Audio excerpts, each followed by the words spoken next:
ಧನುರ್ರಾಶಿ ಕೋಪ ನಿಯಂತ್ರಣದಲ್ಲಿದ್ದರೆ ಬಹಳ ಒಳ್ಳೆಯದು. ಇಲ್ಲದೇ ಇದ್ದರೆ ಕೋಪದಿಂದ ಹಲವಾರು ಅನರ್ಥಗಳಾಗತ್ತೆ. ಬೇರೆಯವರ ಬಗ್ಗೆ ಇಲ್ಲಸಲ್ಲದ ಮಾತುಗಳನ್ನು ಆಡಬೇಕಾಗತ್ತೆ, ನಿಷ್ಠುರಕ್ಕೆ ಒಳಗಾಗಬೇಕಾಗತ್ತೆ. ಇವೆಲ್ಲವನ್ನು ಗಮನಿಸ್ಕೊಳ್ಬೇಕು. ಕುಟುಂಬದಲ್ಲಿ ಏನೋ ಒಂದು ರೀತಿಯ ಸಂಘರ್ಷ ನಡೀಬೋದು, ಗಲಾಟೆಗಳಾಗಬಹುದು ಅನ್ನುವಂಥದ್ದು. ಪ್ರಯತ್ನಪೂರ್ವಕವಾಗಿ ಸಂತೋಷ ಪಡಬೇಕು. ಅರ್ಥ ಸ್ವಾಭಾವಿಕವಾಗಿ ಸಂತೋಷ ಅನ್ನುವಂಥದ್ದು ಇರೋದಿಲ್ಲ, ಆತಂಕವೇ, ಉದ್ವೇಗವೇ. ಆದರೆ ಇಲ್ಲ, ಇವತ್ತು ನಾನು ಸಂತೋಷವಾಗಿರಲೇಬೇಕು ಅಂತ ಹೇಳಿ ಒಂದು ರೀತಿಯಲ್ಲಿ ಪಣ ತೊಟ್ಟು ಸಂತೋಷವಾಗಿರಬೇಕು ಅನ್ನುವಂಥದ್ದಾಗತ್ತೆ. ಕೆಲವು ಗಂಭೀರ ಸ್ಥಿತಿಗಳು ಎದುರಾಗ್ತಕ್ಕಂತಹ ಸಾಧ್ಯತೆ, ಮಧ್ಯವರ್ತಿಗಳಿಂದ ನಿಮ್ಮ ಕೆಲಸಕ್ಕೆ ತೊಂದರೆ ಆಗಬಹುದು. ಹಾಗಾಗಿ ಇವೆಲ್ಲವನ್ನು ಗಮನಿಸ್ಕೊಳ್ತಾ ಇರಬೇಕು. ಈಶ್ವರನ ಪ್ರಾರ್ಥನೆಯನ್ನು ಮಾಡಿ. ವಾಹನಂ ವೃಷಭೋ ಯಸ್ಯ ವಾಸುಕಿ ಕಂಠಭೂಷಣಂ ವಾಮೇ ಶಕ್ತಿಧರಂ ವಂದೇ ವಕಾರಾಯ ನಮೋ ನಮಃ ಎಂಬುದಾಗಿ 11 ಸಲ ಹೇಳ್ಕೊಳ್ಳಿ. ಶುಭವಾಗಿ.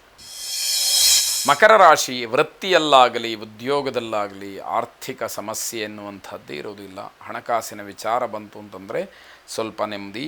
ವಾದ ವಿವಾದಗಳ ಸುಳಿಯಲ್ಲಿ ಮಾತ್ರ ಸಿಗಾಹಾಕ್ಕೊಳ್ತೀರಿ. ಅದು ಬೇಡ ಅಂತಂದರೂ ನೀವು ಕೇಳೋದಿಲ್ಲ. ಆ ವಿಷಯವೂ ಕೂಡ ನಿಮ್ಮನ್ನು ಬಿಡದೇ ಇರುವ ಹಾಗೆ ಆಗುವಂಥದ್ದಿದೆ. ಬೇರೆಯವರನ್ನು ಪೂರ್ಣವಾಗಿ ಅವಲಂಬಿಸಬೇಡಿ. ಯಾವಾಗ ಬೇರೆಯವರ ಅವಲಂಬನೆಯಿಂದಲೇ ಎಲ್ಲವೂ ನಡೆಯುತ್ತೆ ಅಂತ ಹೇಳಿ ತಿಳಿದಿರುವಾಗ ಏನಾದರೂ ವ್ಯತ್ಯಾಸವಾದರೆ ಬಹಳ ದೊಡ್ಡ ನೋವನ್ನು, ಹಿನ್ನಡೆಯನ್ನು, ತೊಂದರೆಯನ್ನು ಅನುಭವಿಸ್ತೀರಿ ಅಂತ ಅರ್ಥ. ನಿಮ್ಮ ಆಹಾರ ಸೇವನೆ ನಿಯಂತ್ರಣದಲ್ಲಿದ್ದರೆ ಬಹಳ ಒಳ್ಳೆಯದಾಗತ್ತೆ. ದಾಂಪತ್ಯದಲ್ಲಿ ಭಿನ್ನಾಭಿಪ್ರಾಯಗಳು ಬೇಡ. ಒಂದು ವೇಳೆ ಆ ರೀತಿಯ ಸಂದರ್ಭಗಳು ಬಂದಾಗ ಸೋತು ಗೆಲ್ಲುವ ಸೂತ್ರವನ್ನು ಅನುಸರಿಸಿ. ಅದರಿಂದ ನಿಮಗೆ ಅನುಕೂಲವಾಗುತ್ತೆ. ಕುಲದೇವತಾ ಆರಾಧನೆ, ಕುಲದೇವತಾ ಪ್ರಾರ್ಥನೆ ಶುಭವನ್ನು ತರುತ್ತೆ. ಒಳ್ಳೆಯದಾಗಲಿ. ಕುಂಭರಾಶಿ, ಮಾನಸಿಕವಾದಂತಹ ಶಾಂತಿಗೆ ಅವಕಾಶಗಳು ಕಡಿಮೆ. ಯಾವ ವಿಷಯಕ್ಕೆ ಹೋದರೂ ಕೂಡ ಅಶಾಂತಿಯೇ ಮೊದಲಾಗ್ತಕ್ಕಂಥದ್ದಾಗುತ್ತೆ.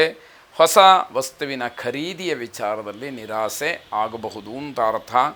ಆರ್ಥಿಕವಾಗಿ ಯಾವುದೇ ರೀತಿಯ ಸಮಸ್ಯೆಗಳು ಇರೋದಿಲ್ಲ. ಕುಟುಂಬ ಸದಸ್ಯರ ಬಗ್ಗೆ ಸ್ವಲ್ಪ ಮಟ್ಟಿಗೆ ಕಾಳಜಿ ಇರಲಿ. ನಿಮ್ಮ ಕರ್ತವ್ಯವೂ ಹೌದು. ಆದ್ದರಿಂದ ಅವರನ್ನು ಸರಿಯಾಗಿ ಗಮನಿಸ್ಕೊಳ್ಬೇಕು. ಸಮಯೋಚಿತವಾದಂತಹ ಬದಲಾವಣೆಗೆ ಆದ್ಯತೆಯನ್ನು ನೀಡಬೇಕು. ಈ ಕ್ಷಣಕ್ಕೆ ಏನು ಬದಲಾವಣೆ ಆಗಬೇಕೋ ಅಗತ್ಯವಾಗಿ ಅದನ್ನು ಮಾಡಿದರೆ ಮಾತ್ರ ಅನುಕೂಲವಾಗುತ್ತೆ ಅನ್ನೋದು ಇರುವಾಗ ಅದರಂತೆಯೇ ನಡ್ಕೊಳ್ಬೇಕಾದಂಥದ್ದು. ಹಳೆಯ ಗೆಳೆಯರ ಸಂಪರ್ಕದಿಂದ ನಿಮಗೊಂದಷ್ಟು ಸಮಸ್ಯೆಗಳಾಗತ್ತೆ. ಹಳೆಯ ಸ್ನೇಹಿತರು ಇವರು ಬೇಡ ಅಂತ ಹೇಳಿ ಅವರ ಸಂಪರ್ಕವನ್ನು ಕಡ್ಕೊಂಡಿರ್ತೀರಿ. ಅವರ ಸಂಪರ್ಕದಿಂದ ಅಂತರ ಕಾಯ್ದುಕೊಂಡಿರ್ತೀರಿ.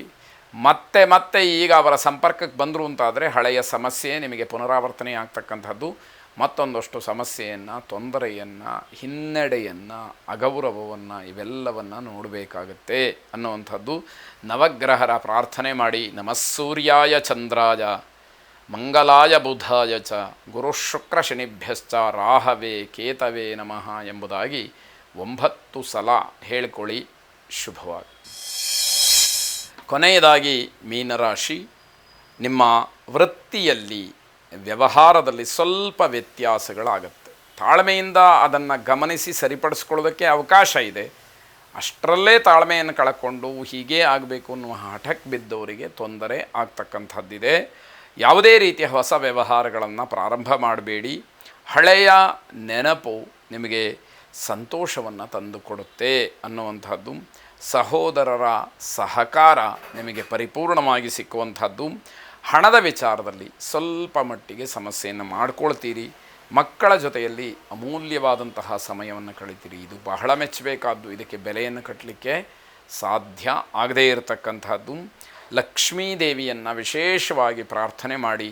ಶುಭವಾಗಿ.